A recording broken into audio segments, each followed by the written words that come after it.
Empathetic listening is basically a technique adopted to help an individual manage and avoid disruptive and negative behavioral patterns from becoming a problem within the team that is working towards the successful completion of a project.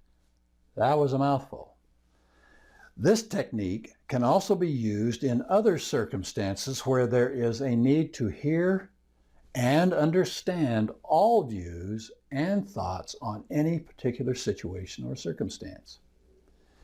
The exercise of empathetic listening involves the ability to provide the platform for the speaker to enjoy undivided attention, as any distraction can be deemed disrespectful to the speaker. It also encourages both parties to be completely committed to solving the perceived problem right now. Being non-judgmental is also another very important criteria. Embarking on the exercise with preconceived notions can only distort any effort to solve the problem. Now, making a conscious effort not to minimize or trivialize the speaker's concerns is also equally important. Observing the speaker's body language is another form of gaining insight into just how the speaker is affected by the perceived problem. The emotions expressed through the course of this exercise can help define the method eventually chosen to diffuse or address the problem. Offering verbal solutions before the speaker completes explaining his or her perspective is also not encouraged. However, asking clarifying questions may be welcomed.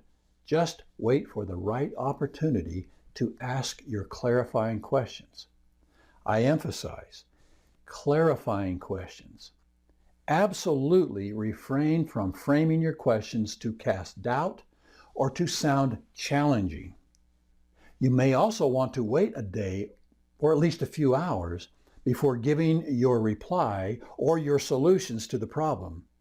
Give yourself time to think about what you just heard, even though you may think you already have the answer.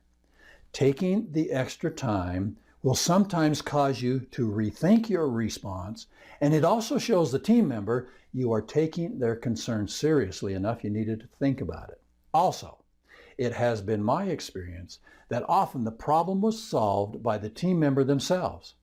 I would listen and then always ask, what would you like changed, corrected, or whatever? This is validating to them that you want to help, that you understand, and their feelings have value. Often this is enough. That's all they wanted to know. They just needed to be heard. When they heard their complaint out loud, it didn't seem to be so important anymore. And the fact that you took them seriously planted a huge seed of trust from them in you for future reference. Now, if they're really angry or really upset, the age-old adage is true. They've got to climb all the way to the top of Mount Anger before they can descend the other side. So just let them get it all out.